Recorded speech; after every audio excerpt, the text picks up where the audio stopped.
is up, everybody? Welcome to another episode of Limited Resources. This is episode number 450.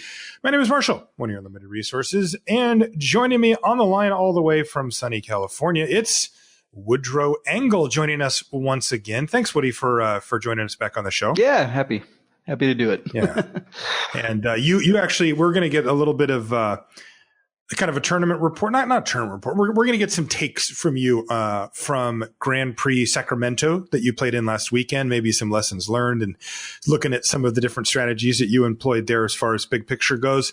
And we're going to answer a bunch of questions. We're going to do a crack a draft. And it's just going to be a good, fun show here on LR. Of course, I want to thank our patrons, patreon.com/limited resources for supporting the show as always.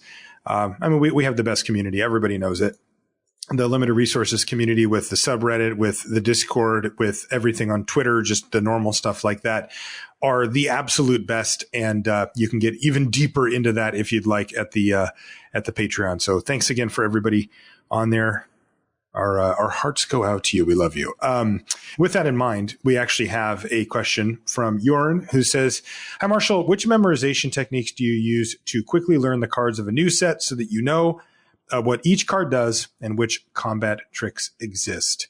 And then also Jorn wants to request that we do a show on making cubes. And I think that's a really good idea. We've done multiple episodes about the cubes on Magic Online because those are the ones that get used the most, to be honest. And also they're a universal cube that we can talk about rather than your friend's cube, which might or might not be powered. It might or might not have signets and all that kind of stuff. But you know what? Building your own cube is awesome and a huge wide range of things. So I think I'm going to maybe dig around and we might do just a full episode on it at some point. So I like that. Jurn, thanks for that tip. But back to his main question, which memorization technique? I find this really interesting because I have two parts of my brain, and Woody, I want to hear your take on this as well, because getting up to speed quickly is very important. And so to memorize what the cards do, that happens for me very quickly. Like my brain is fully trained to understand what the cards do. And I don't use a memorization technique for that. They just stick. My brain just knows when I read a card, oh, it's that one. And there's two, I think, big picture things that go into being able to sort of store those in your brain quickly. The first one is patterns. You see patterns like cycles of cards, one for each color, for example. Or you see broader patterns like this is the common red removal spell, the big one. Or here's the small common red removal spell for the format. And when my brain kind of checks those boxes and goes, wait a minute, what's the big slow black removal spell? Oh, right. It's a 3 black, destroy a creature, you gain 3 life. I remember that one now. Right. And these start to fill in these gaps that my brain kind of waits for when I see these. But the other thing is, and I think this is a more important one as well, is I view Magic in many ways as being modular. And so, I'll take that, for example, the card I just used as an example, Lich's Caress. 3 black sorcery deals, destroy any creature, you gain 3 life. So when I see a card like that, my brain doesn't see words anymore. It's pieces. So I've seen enough Magic cards to know all the mana costs within reason, right? Because they don't print black very often. Right. So 3 black is just a thing that I remember almost like a word. Right. And when your brain remembers a word, it doesn't remember every letter of the word. It remembers it kind of like a hieroglyph. Like when I see, the word, I'm just looking in front of me and I see the word advice on my screen. And when I see that word, I don't read it. Right. When I'm reading, I don't go, advice. Okay, advice. I get it. Like I know what that combination of letters looks like in my head. And when I see it, I just know that word immediately. And for every word that I know, that's how it works. And then the words that I don't know, I have to sort of spell them out and read them. And it gets really interesting because when you talk about Magic cards, I view it that way. I see 3 black as a sort of abstract concept that sticks in my brain And I don't need to know, okay, it's 3 mana that I can use any color on and then 2 only black mana. Like, I just know that already. Because the truth is, there's not that many different combinations that you see set in and set out. Then the next thing, is it a sorcery? Well, there's only a few different combinations of that. So it's sorcery, instant, in this case, are really the only 2 options. And then there's the other card types as well that it could be. And then it's, well, what does it do? Well, it destroys a creature. Okay, that one's easy to remember because it's so simple. But, there's destroy a flying creature, destroy a creature with power, blah, blah, blah, right? There's all these modifiers, but I know all of the modifiers, and they basically never come up with new ones. And then gaining 3 life is another sort of packaged thing that gets tacked on. It's gaining some amount of life, and I just will remember, it's 3. That's the important thing.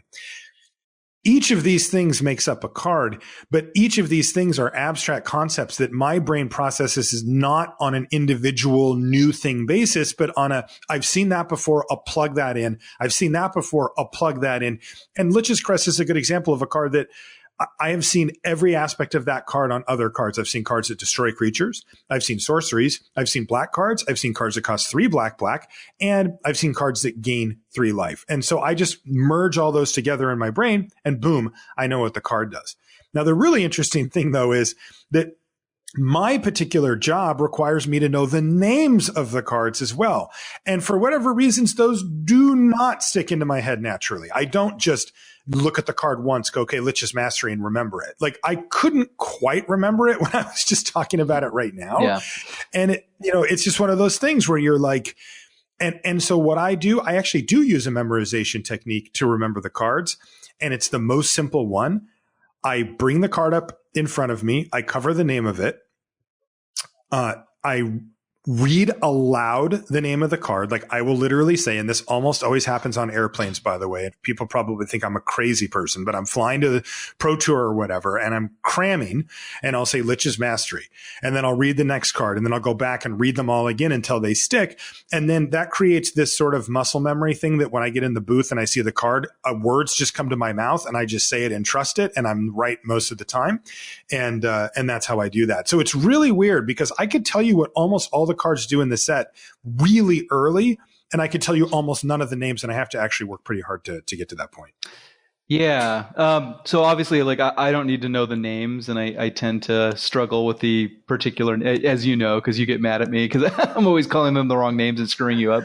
Yeah, because I have I wouldn't call it a rule, but let's just say I encourage my friends, especially when I play against them, to name the card as they play it first, but then also to, always name the card as they cast it, because it helps with that thing I was just talking about, getting ready for work. Anyway, carry on. Yes. So, well, I'm a visual learner, and I actually, I associate the pictures with the, like, even if I don't recognize exactly what's going on in the art, like just the kind of like, general layout and the color and the composition, like I will really quickly associate that to a card, even if it's a brand new design. When I first sit down, like at a pre-release, and I haven't like extensively studied the spoiler or anything like that, I'll be pretty clueless as to what to play around. Like, I mean, if my opponent has a bunch of mana open and they've just passed the turn, I'm assuming they have some kind of instant speed effect, and I just sort of go over all of the archetypes and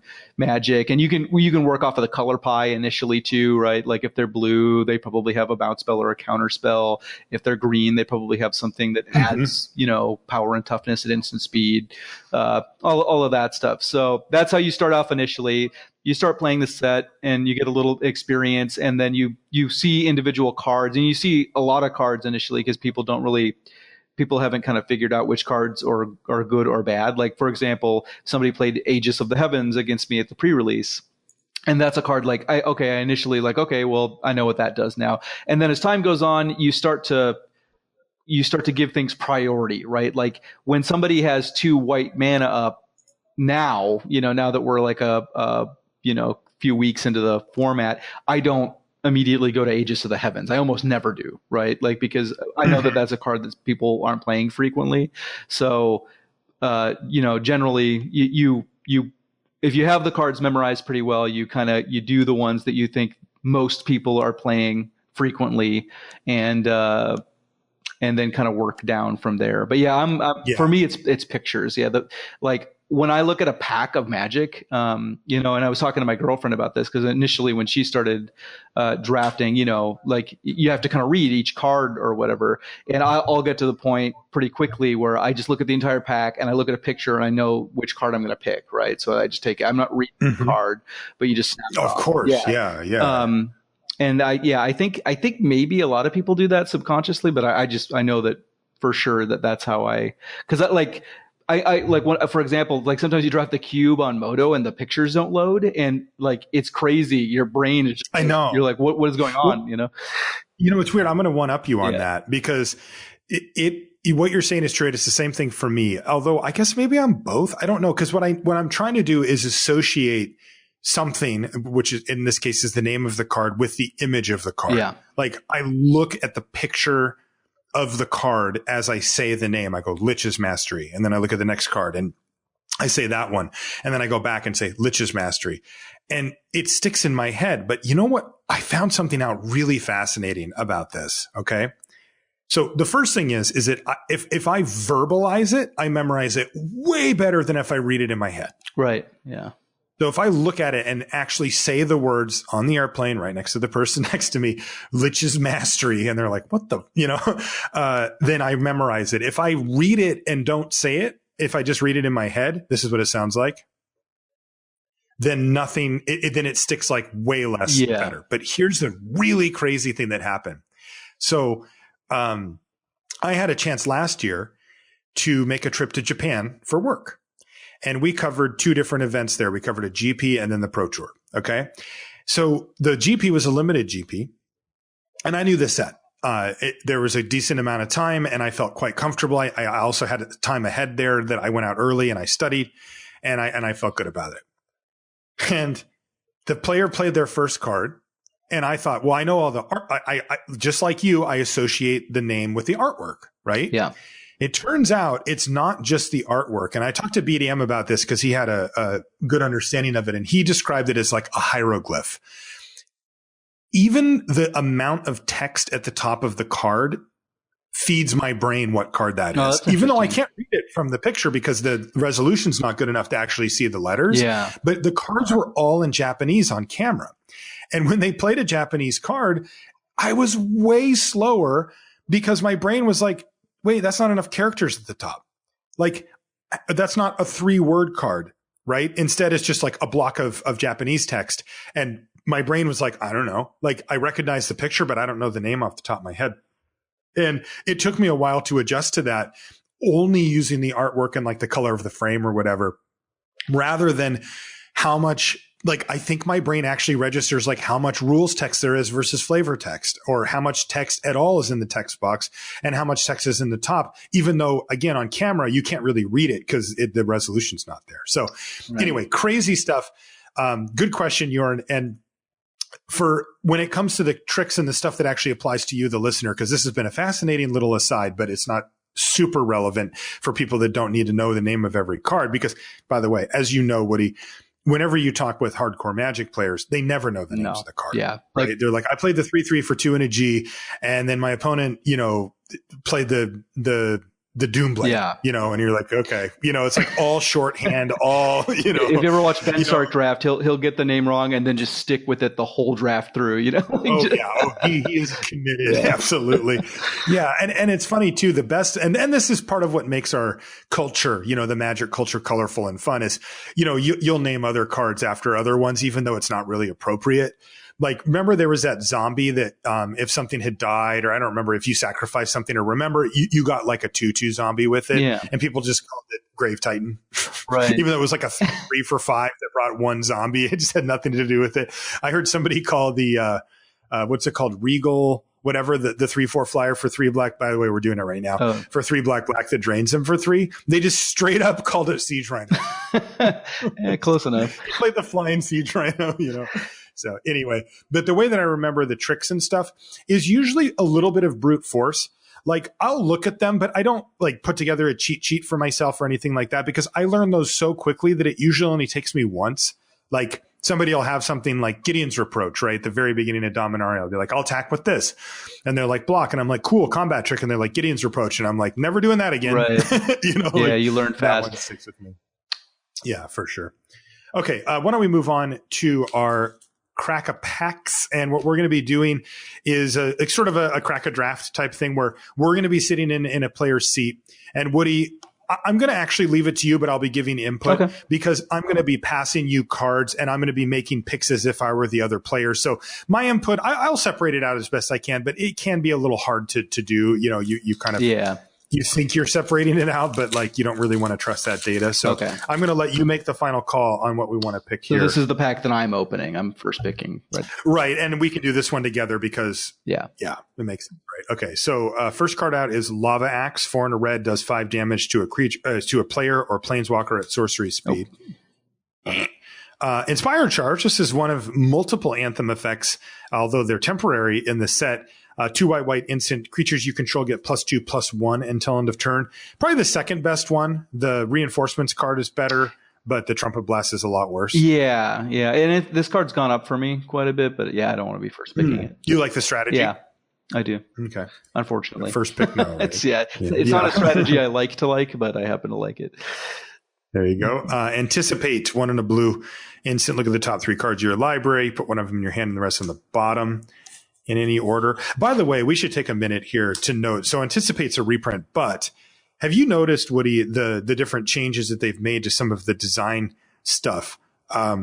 Very little shuffling, and also when you put cards on the bottom of your library now, they're in a random order. Yeah, that's. I love that. Right. It. I guess it's. Yeah, it definitely makes it so that you don't draw as much in paper Magic, which is kind of nice, like. Just from a design perspective, right? Like, you're like, how often? Like, let's just think about this. If you look at a card that says, let's say, look at the top 4 cards and you get one in your hand or whatever it is, and then the rest go in any order. Like, how often in Magic are you literally making it down to those bottom 4 cards? In Limited, almost never, right? It's extremely rare. In Constructed, it's even harder. You're 20 cards further away.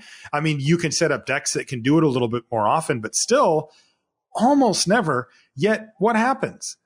Your opponent sits there and stares at those 4 cards and goes, flips one around. No, hold on. Okay. Yeah. Like this. Right. And it's like, if you just have them just go shuffle, put them on the bottom and we're done, it's so much faster for a thing that, again, effectively never comes up. So kudos. That's the kind of little things that make me think, wow, R&D's good at this, right? Like they do those little changes to help us out there. They changed a lot of loses life to damage because it's just cleaner and it makes more sense, right, to a newer player. The mulligan rule has been, it's been a few years now, but what a success, right? I mean, that just made the game so much better, and it's like a relatively small rule change. Anyway, no first picks yet out of this pack, I would venture. No.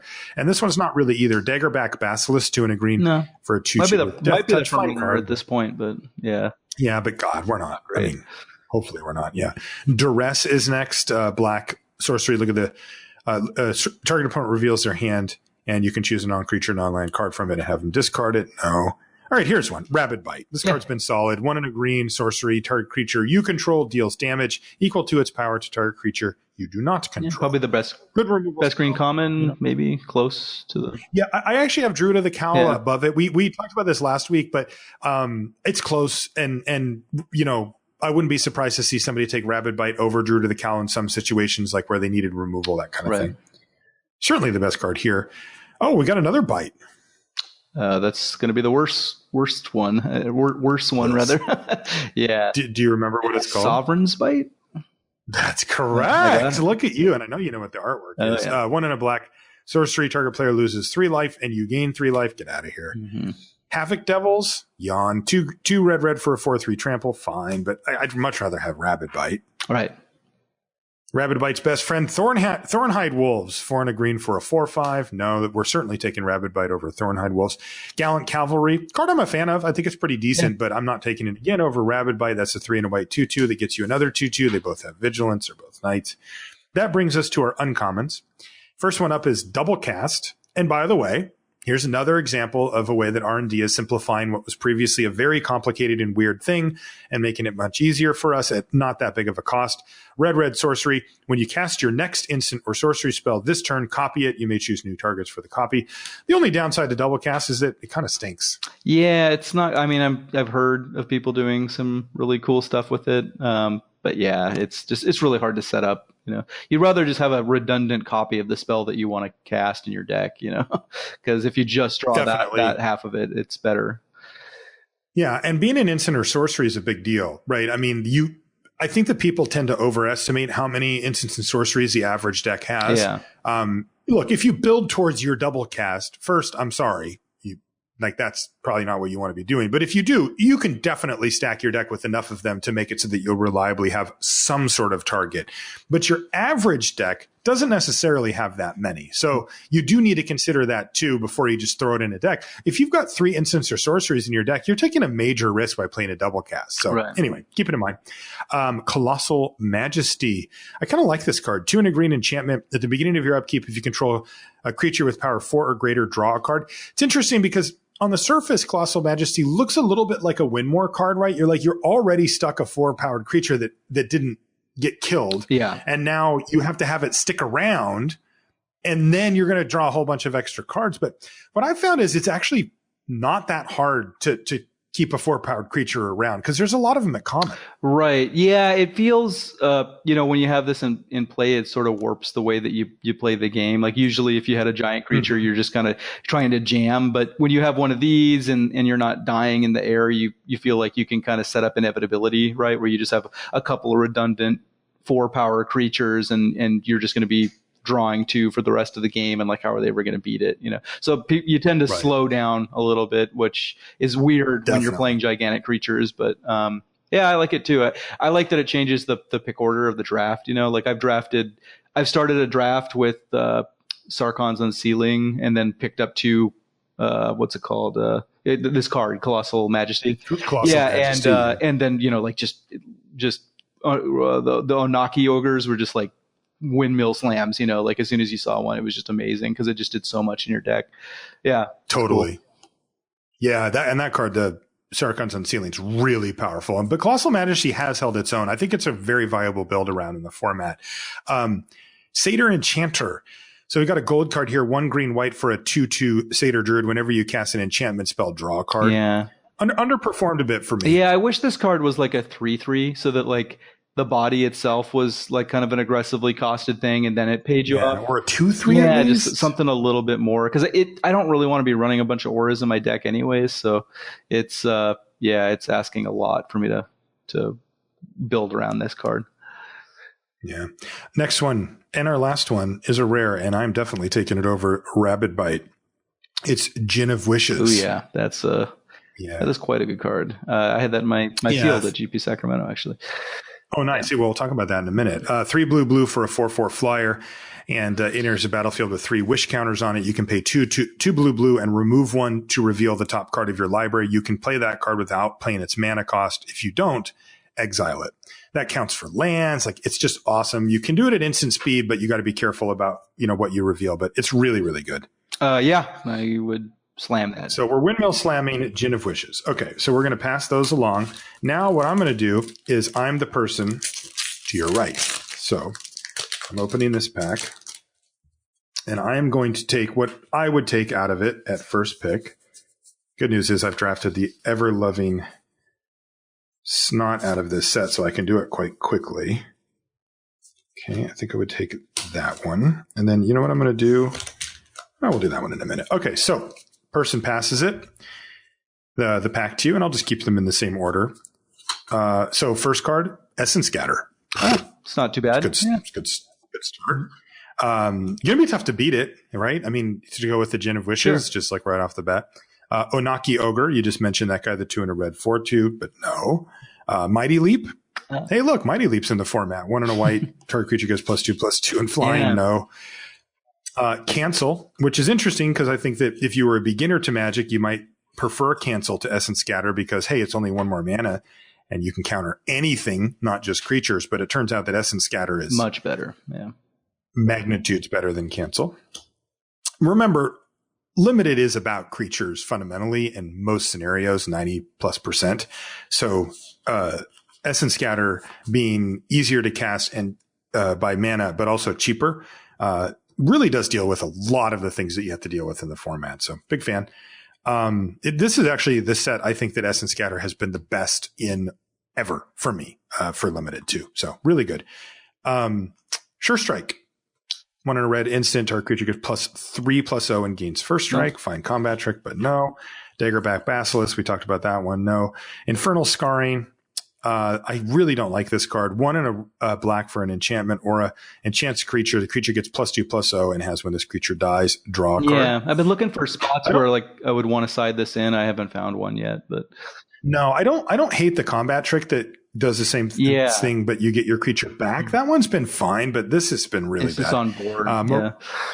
Yeah, it's just like they know, right? So it's like, okay. Marauder's Axe. 2 mana for an equipment. You can equip it for 2 and the creature gets +2/+0. I like the card a lot, but I still think that I would take the Essence Scatter. What do you think? Yeah, I think so. Just, like you can usually pick up an axe somewhere in the draft and it obviously like it's nice to cut blue early if you're going to take a Djinn. So. Mm-hmm. Naturalize is next. 1 in a green. Destroy target artifact or enchantment. Instant speed? No. Ooh, here's one. Strangling Spores. Okay. So 3 in a black instant. Target creature gets -3/-3 until end of turn. So that's certainly in the pantheon here with Essence Scatter. Yeah, it's pretty close. And our last 2 cards or 3 cards, actually, interestingly, one of them is another blue card. It's uncommon. It's Ether Tunnel. Okay. Yeah, Ether Tunnel. Your favorite. Yeah. I don't like picking up Ether Tunnels early. It goes way up if I have a Vine Mare and just in green blue in general, because like slamming it on any gigantic creature is a pretty good way to end the game. But yeah, I don't think it's. By the way, Ether Tunnel's the 1 in a blue enchantment, then enchants a creature and gives it +1/+0 and unblockable. Right. Yeah, I agree with you. Yeah, so for me, it's between Spore. Whoa, we still got 2 more cards. Oh, I thought that was the last uncommon. Okay, go ahead. No. So we've got another really good uncommon, to be honest with you. Declare Dominance. Okay. So 3 green sorcery. Target creature gets +3/+3 until end of turn. All creatures able to block it this turn do so.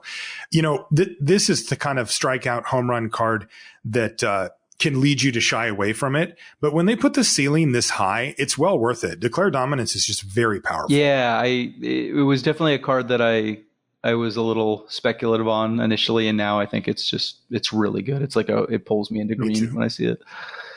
Yeah, it's like a B, right? Yeah, I agree. So now we've got, 3 really good options here. Strangling Spores, Essence Scatter, and Declare Dominance.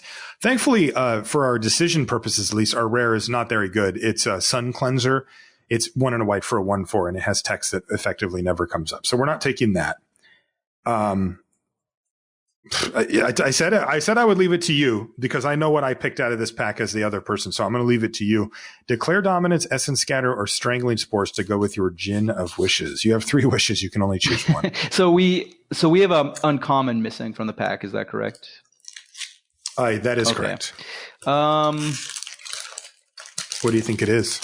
It's hard to say at this point. It could be anything. What was our rare one more time? It was Sun Cleanser. There's one uncommon that comes to mind for me whenever I think of it in this set, and it's murder. Yeah, that makes sense. I just think that murder's like what did they open up a murder? That kind of thing. But right. You would also take I think Green Seeker in that spot. I agree. Seeker. Mm-hmm. So it could be a lot of things. I guess I'm a fan of taking the Strangling Spores in this spot. I do like Essence Scatter. I think Strangling Spores is just a lot more, proactive card and better in more quadrants than Essence Scatter. Mm-hmm. So I like staying open early too. Just in case blue isn't open. I think I just want to take the better of the 2 cards. Yeah. Okay, I would take Scatter. You take Scatter. Okay. I would, just because on color. Like, why go into another color? Right. I mean, I agree Strangling Spores is a little better, but they're comparable. Yeah, that's true. I generally I would run 2 or 3 Strangling Spores if I ended up with them. And I don't know if I would run 3 Essence Scatter. Maybe I would, but Oh, Yeah, I run like 5. Oh, yeah, I like to have like 2. That way you always have it on turn 2. That makes sense. Yeah. Okay, so now it's your third pick. Okay, so there are 2 cards missing from this pack when it comes to you, and your pile is Gin of Wishes and Strangling Spores. So Inspired Charge, no. Dwindle. I like that one. Yeah, 2 and a blue, enchant creature gets -6/-0, and if it blocks, you destroy it. The flyer plan. Yeah, definitely. And it's just held its own. It's been a fine card. Not a great card, but a fine card. Sure Strike, surely not. Mighty Leap, no. Hired Blade. It's our first black card to go with your Strangling Spores. Not a very good one, though, right? Two and a black for a 3/2 the flash. The flash just does not matter on this card. Yeah, it's not enough, right? Talons of Wildwood. Okay. Yeah, 1 and a green, enchant creature. Creature gets +1/+1 in his trample. And you can pay 2 and a green to take it from the graveyard and put it in your hand. Duress, no. Plummet, no. Wall of Vines, no. Uncommon, Blood Divination, 3 and a black sorcery is an additional cost to cast it, sack a creature, draw 3 cards. I really like that card a lot. It takes a little bit of a setup, but black has some nice disposable creatures, and sometimes if you ended up blue-black, you might end up with like some Aviation Pioneers and some Omen Speakers, and cashing those in for 3 cards feels pretty sweet. Yeah, Doom Dissenter, and then of course whenever they put a Dwindle or a Luminous Bonds or something on your creature, you're happy. Reanimating Skeleton. I agree with you, though. You do need to build around a little. Okay, so I have Dwindle and Blood Divination as our 2 choices. Reliquary Tower, no. And then there's actually a rare still in the pack. It is Thorn Lieutenant. So this is the 1 and a green 2/3 elf warrior. And whenever it becomes the target of a spell or an ability an opponent controls, you get a 1/1 elf. And you can pay 5 and a green to give it +4/+4 until end of turn. So a good card. Yeah, it's interesting. It's a good card, not a great card. It does sound like green is open, right? If we're getting past that third, obviously, like at least. Yeah. I guess it's not impossible that, do you think people would take Rabbit Bite over that first pick? Usually, probably not, right? Oh, that's interesting. I would say no. Yeah.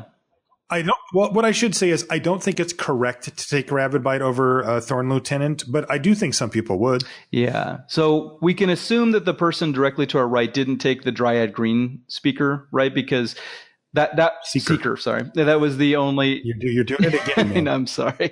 You're lucky there's no limited at this PT. Right. So a Dryad Green Seeker, is that would be a green card that would green uncommon that would make sense for them to pass Declare Dominance. But it's really unlikely that they took that and then also passed the green rare here, right? So we can kind of assume that the person directly to our right and probably 2 seats to our right isn't green. So that's kind of a reason to start snapping up green cards. Dwindle makes a lot of sense. Dwindle makes sense because this is another reason why I wanted to take the Essence Scatter is I want to give myself the highest chance of playing Gin of Wishes as I can. And if I'm kind of flopping around for tiebreakery or, close call type stuff and I end up let's say we take Thorn Lieutenant. Now I've got Gin of Wishes, Strangling Spores, Thorn Lieutenant. Those are 3 really good cards, but probably not playing one of them. Yeah, that's true. This early, I would love to play my Gin of Wishes, but I also like keeping myself open to sometimes you're in these spots, you take the rare here, and then you get past the 2/3 Death Touch, the multicolored card, and then it's you're like, okay, well, it kind of sucks that I biffed on my first pick, but obviously green black is just massively open, and you salvage yourself about as quickly as you could possibly do that, which is nice. Now, that's just true. And now to contrast that as well, what if I told you your pile was Gin of Wishes, Essence Scatter, Dwindle? Well, yeah, that's a great spot to be in too. Yeah, for sure. Pretty good, right? And you're in one color so that you have that ability to maybe stick with one color for the first pack. And then when the second pack comes around, you can kind of do whatever, So I think it's interesting because if we take your approach here and we take Thorn Lieutenant, we definitely have, I would say, the 3 most powerful cards out of the packs that we could have taken. Right. Gin of Wishes, Strangling Spores, Thorn Lieutenant. But as I mentioned, we're putting ourselves in a position where we're unlikely to be able to play all 3. Right. We're probably cutting one of them. But we're maximizing our chance to stay open. What were you going to say? We're probably cutting at least one of these cards from our main deck, right? Right. Exactly.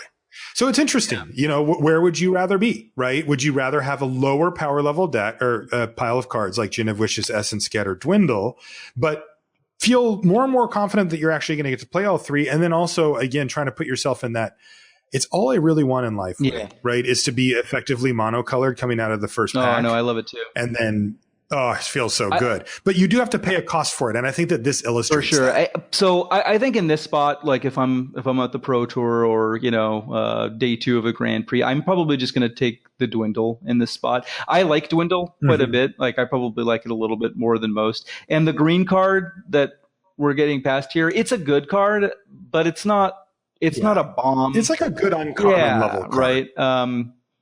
Whereas the Dwindle is going to make it into any blue deck that we run. It does kind of work good with our rare. It stops a ground guy and lets us kind of attack in the air with our 4/4. I think that's totally fine pick here, and that keeps us at least in 2 colors. And we've only given up 1 Essence Scatter, for color consistency. I would like my pile to be Gin, Dwindle, Spores, I think. Okay. And I think the other thing that goes towards your approach there is, well, what do you think about blue black? I mean, for me, that's where I want to be. I like that color combo in this set a lot. So I would, that's another tiebreaker. Like you didn't just decide to stick in a color combo that you don't like. Right. And I blue green, I don't hate, but there are some, there are some very specific. By the way, we're going to do a fourth. Oh, okay. Go ahead. There's some very specific cards that I want to go into blue green. Like I want Sky Patrol. I want Vine Mirror, so that I can pick up Aether Tunnels that other people aren't picking, and I also know that, when I'm in blue green, I'm going to have a removal problem, which is something that I don't really want to have, in drafts. So, I definitely would rather be in blue black than blue green. So, but I love being in black green too. So I like that color combination quite a bit. Oh boy, we've got some stuff now. So you're taking how many cards out of this pack? You're 4. Gotcha. So this is your 4th pick, right? Yeah. So you're first picking, and then you're picking for your. And then I'm picking for the next one over, and then the next one over, and then you, and then you're basing those picks off of your pack, your previous picks, right? Is that okay? Exactly? Gotcha. That's right. All right. So you ready? So your pile right now is Gin of Wishes, Strangling Spores, Dwindle. Okay. And this will be our last pick for this, by the way, because it gets a little crazy if you go further. Right. Or actually, maybe if I have one more pack, I might actually go deep. Why not? Right? Sure. Caution to the wind. Nothing to lose, Woody. Tormenting Voice. So no, I'm going to go a little quicker with these and hope that people can keep up. Oresco, Swiftclaw, 1 and a white, 3/1. No. Divination. Yeah. Okay, that's pretty good. Giant Spider, 2/4 with reach. And it's a sign that green is open for sure. Yeah, but I mean, it's not like a signal, not huge, right? but like, I mean, yeah. All right.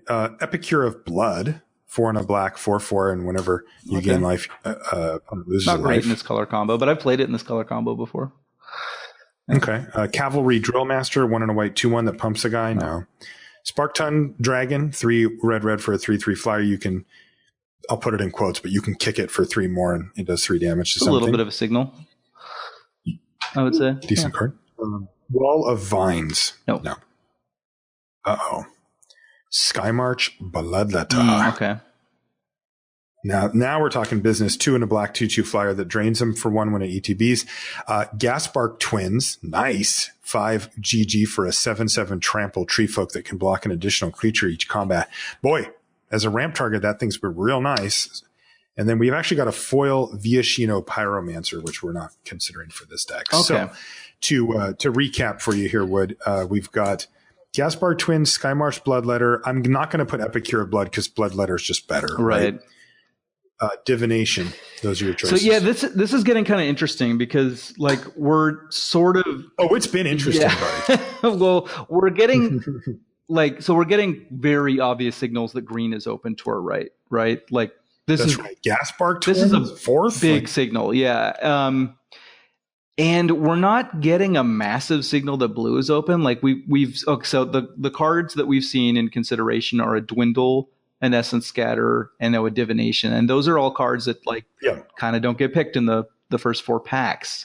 So So this is kind of tough, right? Like you want to stay consistent, and blue. You gonna bail?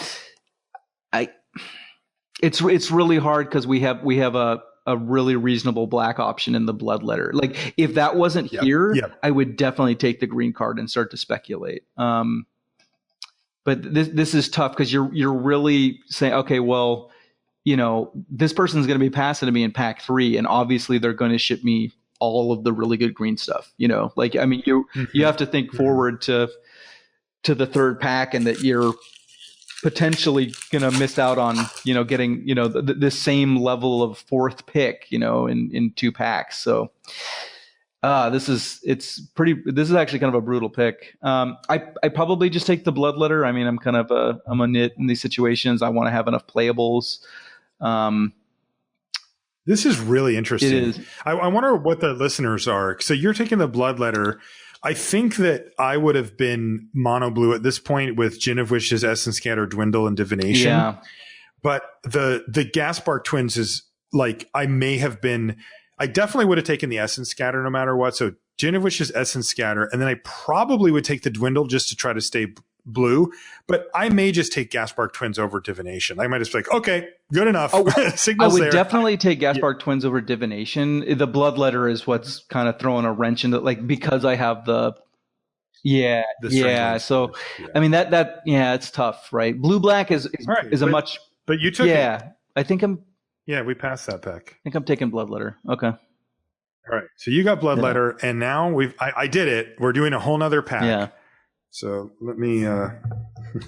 This takes a second. Now, if you pass a Vivian, I know you're just trolling me at this point.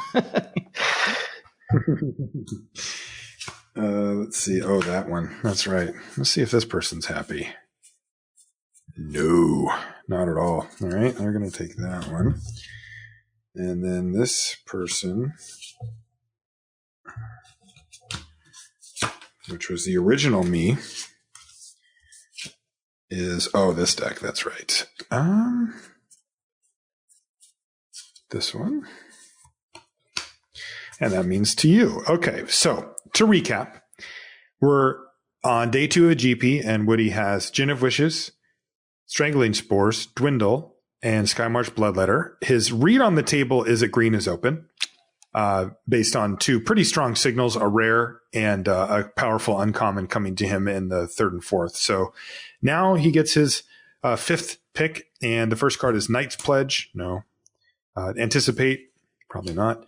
Onaki Ogre, the 4-2 we talked about before. Infernal Scarring. That's that same one we talked about before.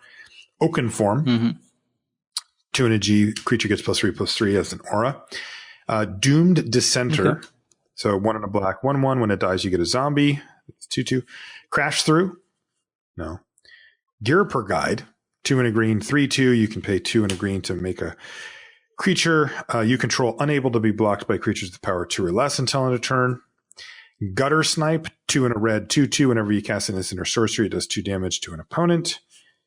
And Daybreak Chaplain. Okay.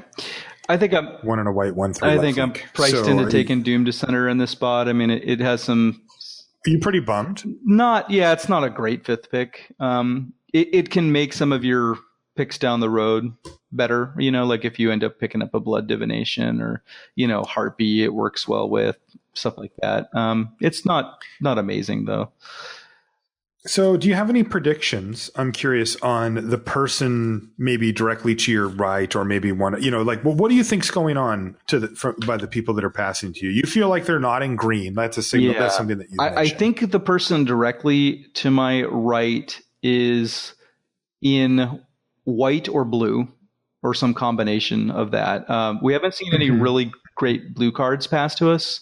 We also haven't seen... Yeah, a bunch of playables, but nothing great. There has been almost no white playables passed at all. So somebody to my right is white. Green is obviously open. Red looks kind of open. We just got past an uncommon Gutter Snipe. It kind of goes in a specific deck, but that plus the Spark Dung Dragon makes me think that, red hasn't really been being drafted. I think the person to our left is probably going to be in green X, right? So the pack coming from our left they're going to snap up all the green cards, and maybe that's when we'll get paid off. And you mean the person to your left is going to be green because you shipped correct, them all yeah, and possibly green red. You know, they picked up a late Sparktongue Dragon. That would make a lot of sense. Like that's kind of a color combo that people draft. Okay, yeah. Well, I can't talk to you about the people to your left because I didn't continue the draft, but I can tell you what's going on to your right. So the person to your right, you were exactly correct, Woody, is in blue-white. Cool. They first picked it Sift. That was the uncommon that they took. I see. Yeah. Mm-hmm. And then they second picked Luminous Bonds, third pick Switcheroo, and fourth picked Aven Windmage. Okay. So they've got 3 blue cards out of the 4. The next person down the line first picked Murder. Okay. And then second picked Poison Tip Archer. So figured, hey, it's a powerful gold uncommon, and I'm already in black, so I'll take that. And then third picked Rock's Oracle because the pack was weak. Yeah, see, that sounds so there's some weird signals getting sent down the way because this person is black-green, but they picked a very specific card, right, with a specific casting cost, and then shipped a bunch of green stuff down the way. So yeah, things are going to get a little weird. Well, they only saw one of those cards, though. Oh, this is the person all the way on the right. Is that? No, well, I mean, I actually went further than this, but I mean, this person that person's over. It's getting hard to visualize the table. Yeah, and you don't need to. I'm just whatever. The next person is me. Okay. I've decided. I first picked Tezzeret Artifice Master. Okay, not too bad. Also known as the best card in the set. And then I second picked Skyrider Patrol. So I am just jumpy. Oh, wow. And then the last one, first picked Demon of Catastrophes. I will remind you, by the way, any of the packs that we open up on the show, I take the rares and I send them off to one of our loyal listeners via the Patreon. So if you are a patron, you are automatically entered into the giveaway for that. And since we did just open up, 5 packs or whatever, that will probably be coming up sooner than later. And yes, that Tezzeret, among the other rares here, will be included in that. So all you got to do is be a patron, and you are automatically entered in that. Thanks for everybody that does that. Woody, let's talk about your GP. Sure. Okay. You're a grinder, right? You go out, you don't go to every GP, but you go to a lot of the limited GPs, and you go to pretty much any GP that's on the West Coast or anywhere in that area that you can travel to reasonably. And you even go to some that aren't. Depending on your schedule and the format and that kind of stuff. Well, the qualifier for me tends to be if I can get away with hitting up the GP and only taking 1 day off of work, that's pretty ideal for me. You know, you often see me sneaking out of the hotel at 4 a.m. to catch my flight back to the office. Oh, I don't see anything, buddy. I'm asleep. That's like, because, when you work a salary job, you only have so many paid vacation days, and, being able to take 1 instead of 2 means you get to go to twice as many events. So it's a pretty big deal. Went up to Sacramento. So how did it go? How does Sacramento go? I mean, we don't need a round by round, whatever, but I'm just curious, like what lessons you learned or what we could take away from it, or, how you're, that. Well, first of all, it was really nice to be able to drive to a GP for once. That was great. It's about an hour and a half away or something like that. You live in Northern California, so you're right there. Yeah, it was actually like less far of a drive than driving down to the airport, So like, that's insane. It was really sweet. I went up there with my girlfriend, met up with a couple of friends, and had a awesome time. Obviously, like GPs are just fun. My pool was kind of interesting. I had 2 very distinct builds. And I actually, I conversed with you obviously after I had submitted my deck list to talk about the merits of each, and I ended up sleeving up both for the tournament, which we can talk about how that plays out in a Grand Prix setting. I had a blue-black deck that had a lot of really powerful cards. I remember sending you the list, and it just had it had a Gin of Wishes, Horizon Scholar, a bunch of big flyers. It had 12 flyers in total, which is kind of an aberration for a sealed deck. Like I don't think I've ever had a sealed deck with that many flyers. The problem was it had like 7 5-drops and 2 6-drops. Really bad curve. The curve was just insanely bad. And I had another build that I could do that was black-white, and it was not powerful. I mean, I was swapping out Gin of Wishes for like Lena, which, I mean, that's kind of comparable in power level, I would say. It was sort of Lena. Yeah, is it Lena? Yeah. Anyway, she's awesome. She tends to win games when she comes down. The deck, it was just a lot more bears though, and it had like a small life gain theme. It had 2 pride mates, but it didn't have a lot of ways to repeatedly gain life. I think it had 1 Herald of Faith, but it didn't have like vampire neonates or anything like that. So it looked like, the pride mates could, I had a couple of bloodletters and the 5 mana, the sovereign that could drain. So I expected that the pride mates could kind of get up to like, maybe 3 or 4 power, pretty consistently, but it wasn't going to be like a combo deck, like a normal, like a life gain draft deck would be if you had 2 pride mates. So that deck just looked lower on the power level, and it was really hard. It came down to like the last like 5 minutes of my build time, and I decided to go with the more powerful deck that had the worst curve. Immediately lost the first round that I played and decided that I was going to at least sleeve up the other deck, because I just kind of got ran over. Like they went turn 4 Goreclaw, and it, when you have a handful of 5 drops that that don't really block a Goreclaw very well, you were way behind. It doesn't look great. So I ended up sleeving up the other deck completely, which I thought it'd be kind of interesting to talk about, like when you find yourself in that situation where you have 2 different decks. There's a couple of things to think about. There's, sometimes your initial deck build is going to be better in the matchup, so you don't always want to swap between the 2. It shouldn't just be like this default. Sometimes you just screw up your build and you're always going to be swapping out a few cards, like maybe you just screw up 1 card and you're always swapping it out. That happens a lot. When you have 2 different decks, it's usually a pretty it's a big sweeping change, right? Like in my case, I had a bad curve deck and a slightly better curve deck that was a little less powerful. And so when I ran into a matchup that was pretty aggressive, like I wanted the deck with the better curve that gained a little bit more life and stuff like that. To make sure you could hang in the game. Totally.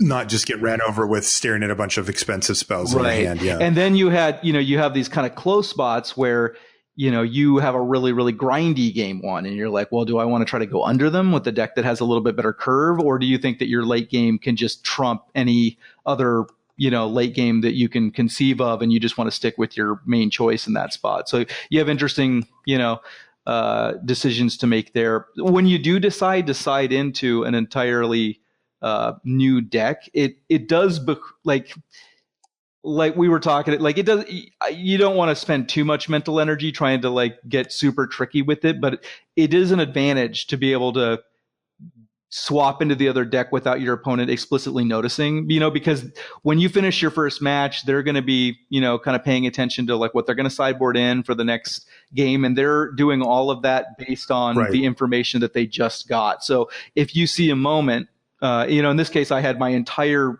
other, like color with all the basic lands, everything kind of sleeved up and ready to go. So I would look at my deck and I'd look up at my opponent, and when they were, pretty intently concentrating on like when they were going to bring in another card and they were looking down, I would just grab the other pile.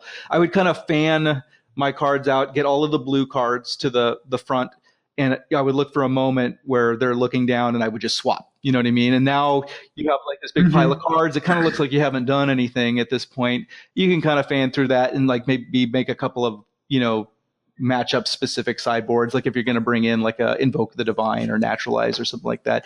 But it's a pretty big advantage because if they, if they're sideboarding, for example, the blue deck had a bunch of gigantic flyers, and if they sideboard in a bunch of plummets, and I just took out a bunch of my flyers, like that's a pretty big advantage for you. Like they can get stuck with a dead card in their hand when you're just like dropping a bunch of bears, and, that can easily win you a game. So it's hard to say like how much weight to put on, like you're not, you don't need to be like a magician or anything, to like try to like sleight of hand it. But well, I think I can sum it up. Like, I think the idea is there's 2 lessons to be taken away from that, right? The first one is always look for your second deck. Right. Like it's probably going to be worse on average than your first deck, but it might be different enough that there's a chance that you want to bring it in certain scenarios. So look for that. Don't think, okay, I've got my deck, I'm done. once you get that thing sleeved up, if you still got another 10 minutes, start looking through the remaining color combos and go, I actually do have a red-white deck here. I don't like it very much, but it is a deck with a curve. Like, it could kill somebody if they didn't do anything, or if they were really slow or greedy or whatever. You want to have that option available to you. And then the other thing to keep in mind is, like you said, you don't need to be a magician about it. But what you want to make sure you're not doing is just being obvious, right? You just want to make sure that you're doing something with putting the deck back in the deck box and then taking all the cards out, or whatever it is, making sure that your opponent's not just blatantly staring at you while you do it or whatever. Because if they're going like, oh boy, wow, that first deck was a really good control deck, let's say.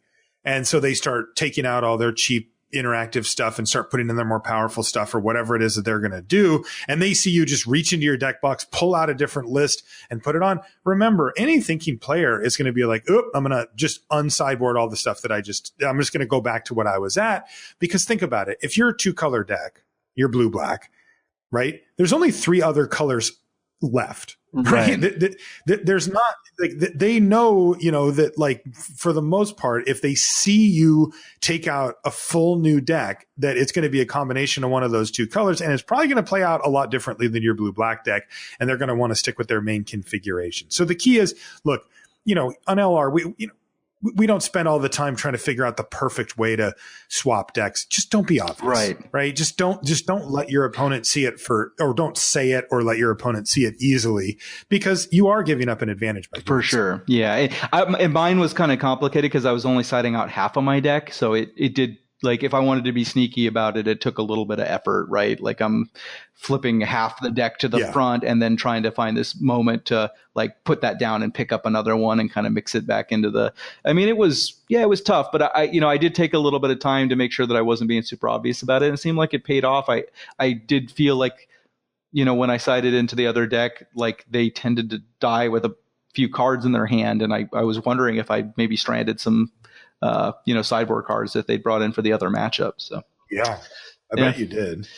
Because you can get them in 2 ways, right? Like, you can get them by stranding sideboard cards that they brought in specifically for the first one, but also astute players will change the complexion of their deck overall. Yeah. Right. Like, for example, if they play against you and let's say your first deck wasn't the one the Flyers deck, but instead it was a red-white aggressive deck, or something along those lines, or hell, maybe it was the one that they did. They might, let's say they're playing like a classic mid-range deck and they see your Flyers deck and they're like, all right, get these 1/3s out of here, right? Get these cheap blockers out because they're not interacting with my opponent's creatures in a meaningful way. I need more impact. I need 4-drops that kill stuff or that do fly as well. And I'm willing to screw up my curve a little bit to try to combat Woodrow's, expensive Flyers deck. And then if you're just going under that and they just pulled all their 1/3s and their cheap interactive stuff, you're just going to, go nuts. Right. And then of course you can strand specific types of cards. Like if they bring in your naturalized, but then you side into a deck that doesn't have any targets for it, that kind of thing. Also worth noting, if you are going to be doing this, and especially if you're siding in like half of a deck, you have to be pretty vigilant about getting your list back to the correct order, before the next match. You're just adding like a little bit of complexity to your day, because it's pretty easy to screw that up, if you're bringing in, 17 cards or whatever. Yeah, and a bunch of basics and stuff. Yeah, sure. Like I was going from 18 to 17 lands. I mean, it was hard mode. It was very within my range. For Woody, this is like pitfall. Yeah. Like, I can't. Did you actually survive with no warnings or game losses? Yeah, I had a picture of my deck list and everything, and I kind of had a mental. There were a couple of times when I would get to the end, I'm like, I would count up and get a weird number at the end, and then I would finally remember that I'm siding from 18 to 17 lands, and that would usually take care of it. So, but yeah, it's just be careful with that. Let's talk about. Did you want to So I mean, the rest of the I didn't do great. I ended up taking my 3rd loss in round 8, which is like maximum pain. Yeah, I didn't feel like my deck was, we talked about the variance in the pools, and I didn't feel like I really got super shafted or anything like that. Like I thought I had a pretty reasonable amount of playables, and I had playable rares and stuff, but the deck definitely had some issues, the curve being the main thing. Neither of the decks actually had that great of a curve. The black-white version just had like a slightly more reasonable curve, but it was still playing like 5 drops or something like that. Yeah. One of the interesting like thought exercises that isn't really relevant to strategy, but I like to think about it is, would you mulligan it? Meaning, would you, if I came up to you and said, okay, you've built your deck, Woody, I'll put the time back on your clock and you can just ship that pool away. You'll never see it again. And I'm going to give you another random pool, meaning, do you think this was above the average mark or below it? Would you have? I think since my goal specifically is always to like try to top 8, like I would just gamble, on like, instead of going like you would mulligan a 52% deck or something. Right. Yeah. To possibly spike like a 60%. Yeah. Cause I'm always looking for just try to hit a 90 or 100. Yeah. I'm talking about like, if the average deck is a 50. Right. Yeah. Right. And you knew that you had a 55 in your hands, you would actually mulligan that to try to hit an 80. Right. I would risk taking a 30% deck, like ending up with a 30% deck to hit a 70%, because your likelihood to top 8 with a 50% and a 30% deck are close to the same. Like you're just not going to do it. So, I learned something about a specific card that was in both of the builds. Liliana's Contract. I had that in both of the decks, and it was close to unplayable in the deck with the really bad curve. The main thing was I always had something to do with 5 mana in that deck because I had so many 5 drops. And if my hand ever got emptied out to the point where I needed the extra cards, it meant that I had been under so much pressure that I just couldn't cast the contract, like they had just been slamming into me with like all these huge creatures are just blowing everything away and attacking me. And it just felt like contract almost never was in a good spot to be resolved. And then in the other deck that gained more life, had more early drops and dumped its hand faster, it was awesome, so that like, because draw 4 is right. Yeah. So when I put that card in the blue-black deck, I was thinking, like, oh, well, this makes a lot of sense, right? Like I have this powerful late game. I want to hit all my land drops. I'll just play this powerful card draw spell and it'll be great in this deck. And it turned out to be really not great. In fact, I had Open the Graves in the sideboard, which was, because I was just running too many 5 drops. And I think I would have much rather started the Open the Graves in the black-blue deck and just kept the contract on the side. I ended up playing both in the other version, but yeah, the contract was much better if you can dump your hand, if you have a reasonable curve. So, yeah. Okay. All right. Well, yeah, it sounds like a not a super successful trip as far as you getting, because you're going for bronze, right? That's kind of your goal for the current time. Yeah, that's I've got like, I'm going to GP Minneapolis like tomorrow, and maybe I'll be able to hit it there. I have to X and 3, so it's going to be tough. I mean, I'm not expecting, but obviously we're going to try our best. Maybe LA, but that's standard, so we'll have to see. Okay, but if you X3, you get bronze. You mean? Yeah. Mm-hmm. Oh, okay. That'd be sweet. Hey, that's a step, buddy. That could be pretty good. All right. Well, make sure that you update on Twitter how it's going, good or bad. I forgot to do it with Sacramento. I got kind of busy. I was hanging out with my girlfriend and some buddies, and I just kind of forgot to tweet. But I'll try to be. Yeah. You're not the most like thorough social media superstar, but you'll maybe get an update. I'm completely by myself in Minnesota though, so I'll have plenty of time on my hands, and maybe I'll remember to do it. All right. At Woodrodius, I'll put it in the show notes as well. We wanted to talk a little bit about the idea. So we touched on this briefly with what you just said, but about sideboarding. And one of the interesting things that you can do is you can actually, so there's like a couple of levels of sideboarding. So one of them is trying to blank cards that your opponents have. Right? Because I think a lot of times we think about sideboarding in this holistic sense of like, well, I'd like to have more early play so that I don't get ran over. So I'll run a bunch of mediocre cards, 1/1s, 2/2s, that kind of stuff. But just so that I can interact early, and then theoretically, my deck will have a better. Or I want a naturalize for this bomb artifact, right? This very simple. Right. But see, that's the other end of it, right? Because that's not holistic. That is silver bullet style. You had this great equipment.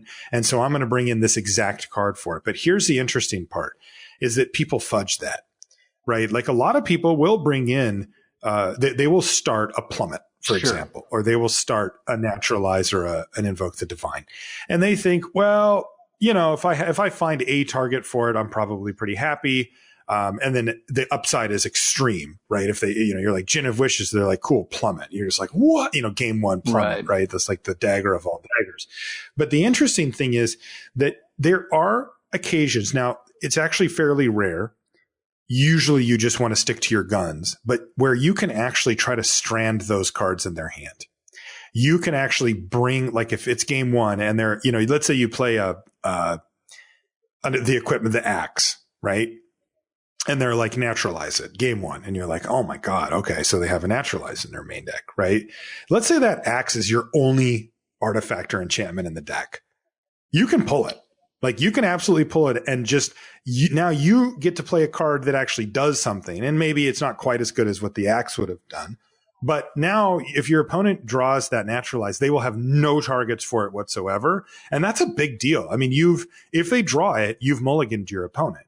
Now, obviously you have to be careful because you don't want to put a complete stinker in your deck and replacing it. If you do that, then you've mulliganed to yourself and, you haven't really gotten anywhere. But if you can take a card that's just a little bit worse, than like the axe or whatever, and then, but you're turning one of you're turning one of the cards that your opponent has in their deck into zero, you should do that. That's actually a pretty equitable transaction to make. For sure. And they're, if they've hit something in the first game, they're pretty unlikely to side it out, right? Like they just had a feel good moment. Yes. Now, the interesting thing, though, is where's that line? Like, let's go back to that example that I just used a minute ago. Let's say that you have a Gin of Wishes in your deck, but it's your only flyer. And in game one, you play it and your opponent's like, plummet it. And you're like, oh my God, should you take out Gin of Wishes because you can blank the plummet they have? The answer is no, you shouldn't. Like if they have it, fine. It's still just a 1-for-1. But if they don't, Gin of Wishes offers, a great blocker, attacker, and a way to get card advantage. The upside's simply too high, and you just have to take your medicine if they happen to have the answer. Totally, yeah. More likely, like the worse the card is that you're bringing out, the more likely you are to side it out, right? I mean, that sounds like pretty simple logic, right. But it is, but you should, and these spots don't come up super often, but they can. And when they do, I'm telling you, when they draw the card that they just literally can't even put on the stack, you're in good shape. Like that is a big, big deal. There's not a lot of games that you win, where you draw a card that you never could cast throughout the whole entire course of the game. That's a tough thing to overcome. Now, let's switch gears though to the more holistic thing. We've got examples from M19 about some of the ways that you can change the complexion of your deck when you see certain stuff on the other side. So one of the things that pops up a lot in this format are 1 toughness, usually commons, that end up making the cut a lot of the time. So here's some of the cards I'm talking about. I'm talking about cards like Cavalry Drill Master, right? Even Leonin Vanguard, although that's often a 2/2 when it's going to attack. Oresco's Swiftclaw, Child of Night, you see that everywhere. Goblin Instigator and Goblin Motivator are all 1 toughness goblins. Lightning Mare is a 3/1 at least, but still it's 1 toughness.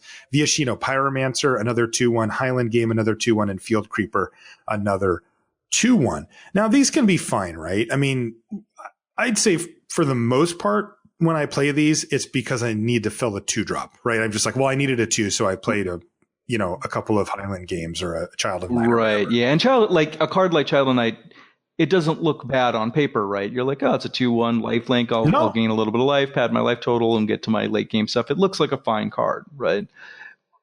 Yeah. So now, though, your opponent plays one of these cards. Reassembling Skeleton. Yeah. Doom Dissenter. Elvish Rejuvenator. Daybreak Chaplain. Pegasus Courser even. Omen Speaker. Druid of the Cowl. Dryad Greenseeker. Diamond Mare. Even a card like Gargoyle Sentinel. These are all like 2 and 3 mana cards that just brick or trade massively profitably for your opponent in that. Oh, and we totally forgot Skyscanner, the king, right? Like all of these, like if you go turn to Child of Night or Highland Game, and your opponent goes turn 3 Skyscanner, draw a card, go, and you're like attack, and they're like trade. You feel terrible, right? I mean, you just got 2 for 1. Yeah, and they're up a card on that transaction, and it's awful.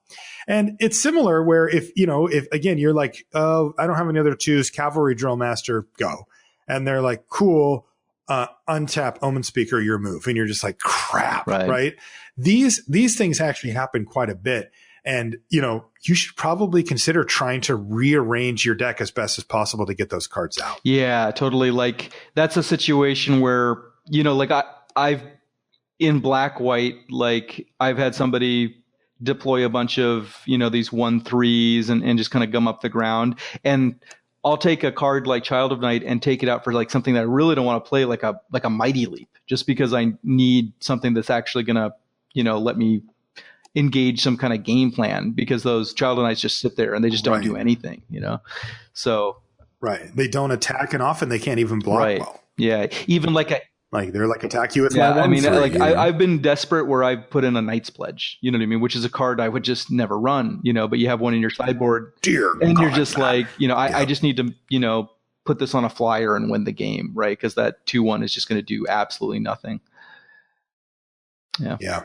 No, definitely. So keep that in mind. This is one that popped up a lot for M19, but every set kind of has a subset of cards that make it into the deck a lot. But this one's like, there's a lot of 1/3s and disposable 1/1s versus a lot of 1 toughness attackers in this set. So beware of that and be willing to go to some extremes, because if those cards are just blanks, or if they're just really not going to do what you need to do, you got to do something, even if it's make your curve bad or put in a higher variance plays like what do you mentioned. We should mention like the red white go wide trumpet blast deck, that are playing is it glorified charge, sanctified charge, glorified charge, inspired charge. Neither of those things. Inspired charge. Sometimes those decks aren't going to have the option to cut all their X1s, right? Like their whole game plan is like, I'm going to dump a bunch of really small creatures that don't look like they're going to have good combat, and then I'm going to get everything sideways and play my big spell, and all of their Omen Speakers are just going to get eaten anyways, right? So like in that case, like I wouldn't be too reactive if you're running that deck, right? Like I wouldn't cut down to like 12 creatures or whatever. Like that's a way to lose with that deck, right?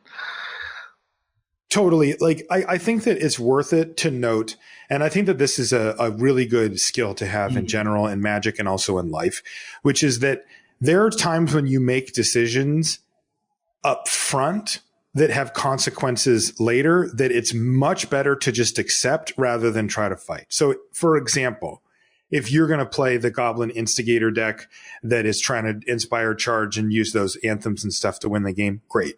Do it. Make tokens, play your cavalries and all that stuff, and try to go wide and then pump up the team and kill them. It can be a very effective strategy. What you don't want to do is, if your opponent plays a card that's good against that, like what's the Black Mare called? Yeah. Plague Mare. Thank you.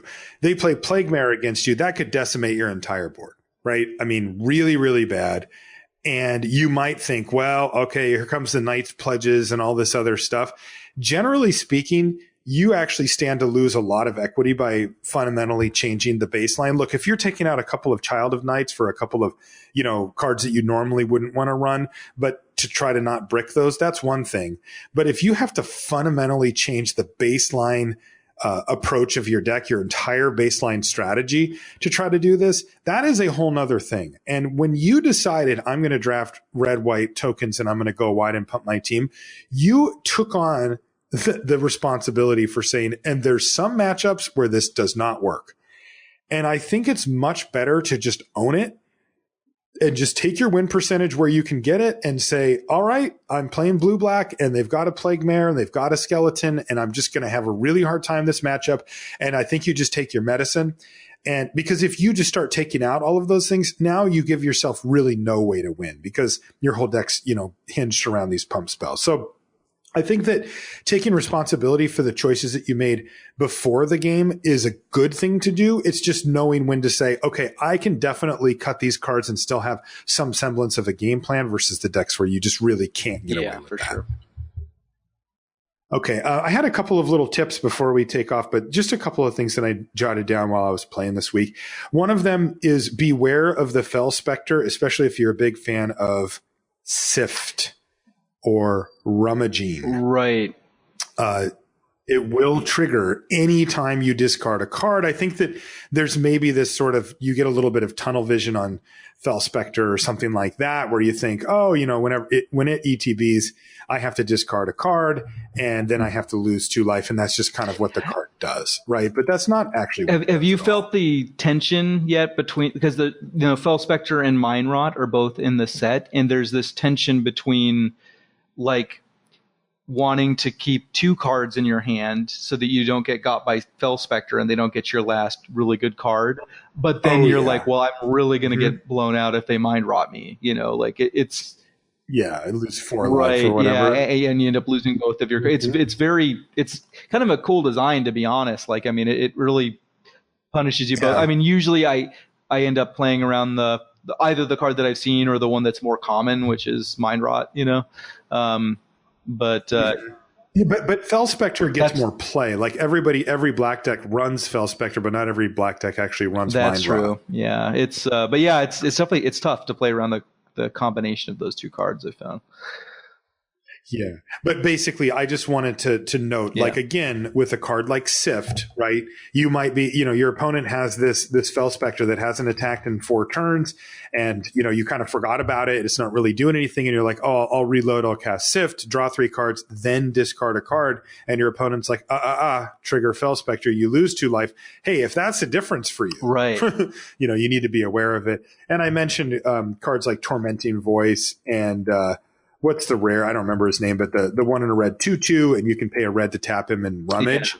Yeah. These type of cards also, have you discard cards, and that damage can add up if you weren't aware of it. So just make sure you know about that. And then the other one I want to talk about was kind of this little mini game, which is with Dryad Greenseeker. Okay.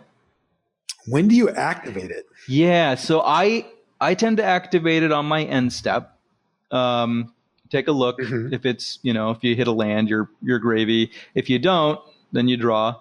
If you have another land to play out of your hand, then I just wait and I just activate it on my opponent's end step again. If I don't, I always tend to, unless I absolutely need the blocker, I always tend to gamble towards hitting a land drop, because hitting land drops is just good in Magic. So you'll main phase right, it then. Yeah, and then once that happens, you'll see if you miss again, then you're kind of priced into doing it until you hit. You know what I mean? Like it doesn't. You don't end up wanting to kind of split the difference. Usually, you're like, okay, well, I missed on this time, and now I'm going to just pass and try to do it on my end step. You when you're missing land drops, you want to facilitate getting to them. Through usually any means necessary, unless like I said, the blocker is really, really super important. But that's been my let's assume that it's not. My play pattern is very similar to yours, in the sense that, like, I'll try to leave up my card and then I'll do it on end step, because the thing doesn't change. The thing that I have done, though, is I've done it on my upkeep. Okay. And so my thinking on this is that, like, the odds aren't different, right? I have a certain number of lands and a certain number of not lands in my deck. So it shouldn't matter necessarily if I draw my card and then do it, or if I do it and then draw my card, because it's like equaled out or whatever, right? But I just think about it in terms of, like, if the top card of my library is a land, I want that land to go Right, you want away. The opportunity to draw a non-land card. Yeah. To draw a spell for that turn, especially if I'm desperate. So that's the times when I've been upkeeping it, because if it's similar difference anyway, if it's like, well, you're 40-something% to hit the land no matter what. Well, if that one happens to be a land, I'd like to have a chance to draw a spell. Yeah, the time you activate the Dryad seems to be really related to whether or not you're mana screwed or mana flooded, right? Like it's all about what you want to have happen actively. That's when when you end up activating it. So yeah, totally. I've done it in that spot too, where I'm just trying to get lands off the top of my library and draw gas. By the way, I nailed that card in the set review. Holy crap, that card's sweet. It is so good. That card's great. Yeah, I wouldn't be shocked if it sees a little bit of constructed play. I mean, I don't think it's going to be a massive player, but it's very efficient. Yeah, as we talked about before, it's just people just call it courser crew fix, of course. So there you go. Okay, Woody, why don't we call it a show? We've had some interesting and varied discussions on here, but it's getting a little bit late, and I don't want to keep you up any later because you got to get on an airplane and go win GP Minneapolis tomorrow, and I don't want to be the excuse. If you don't. Right. So we're going to call it good here. Wood, thanks again for coming on the show and filling in. I really appreciate your time, buddy, and your insight as again, I really like bringing you on in the capacity as a listener of the show and somebody who is in many ways a big part of our target audience, right? Which is somebody who's looking to get and stay on the pro tour or, win a PPTQ and then an RPTQ or, do really well at a GP to qualify for the PT. And no, it's been a lot of fun. And it's kind of a learning experience too, because a lot of these things you think them a lot, but when you have to show your work and explain them, I think you actually understand them a little bit better yourself too. So. Oh, that's definitely true. Yeah, I've learned that a lot from doing the show. Where can people find you again on Twitter and such? It's at Woodrodius, WOODRODIUS. Yeah. Great. And that's it. Okay. Yeah. And you'll be tweeting every result, right? From Minneapolis yeah. I'll do my best. Yeah.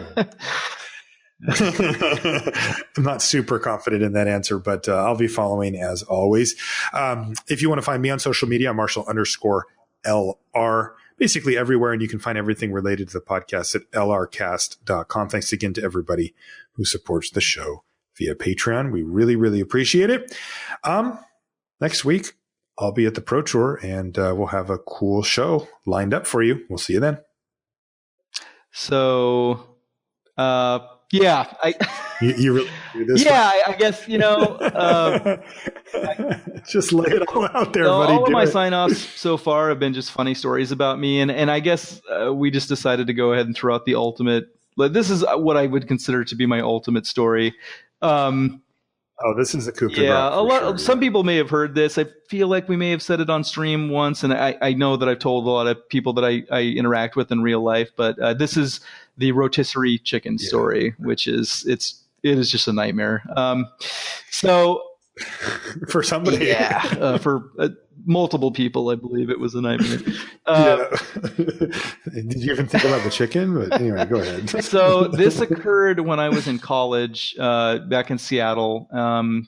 I was living in Seattle in this kind of studio apartment, and the way that I'd set up my class schedule, I wanted to take a 3-day weekend. So I had one block of classes on this specific day where I had usually you kind of split it up. You had like a morning class and a night class, or an afternoon class and a night class. But I decided to do this triple block of days so that I could take a 3-day weekend. So I had a morning class, a afternoon class, and a night class. And the way that they were set up together, you didn't really have a ton of time to eat. Like you would eat your breakfast and you might have time for a quick little snack between classes. But by the time you got out of class, you were really super hungry, right? So I get out of school, it's nighttime, it's hot, so Seattle can get really, really hot in the summertime. We get I guess I can't say we anymore, but Seattle gets the reputation for being this kind of rainy, dreary place. But in the summertime, it is like gorgeous, and it can get really, really super hot there. It was 87 degrees today. And also, because it's not typically hot year round. Like a lot of the places don't have air conditioning, and my place didn't have air conditioning. So it would get really hot inside. So I get out of class and I get back to my apartment. I immediately hop in the car and I'm going to Safeway because I don't have any food in my fridge and I am just starving. So I get down to Safeway and I walk in and I immediately see these rotisserie chickens, like in the plastic. They set them right. Yeah, they're in the little heating area, so they're nice and hot. They just look crispy and stuff. So I'm like, yes, we're doing this. So I grab the rotisserie chicken and I grab a giant bottle of like barbecue sauce, maybe like Sweet Baby Ray's, something like that. It might have even been worse than that, but that's how I like to eat my chicken, is barbecue sauce. So I put it in the car, drive home. Get to my apartment. It is just sweltering hot. And I live in this, it's not a horrible studio, but it's small and I don't really have any furniture. Like I live pretty minimalistic, like I just have my computer desk and my futon and stuff. I did not have a kitchen table.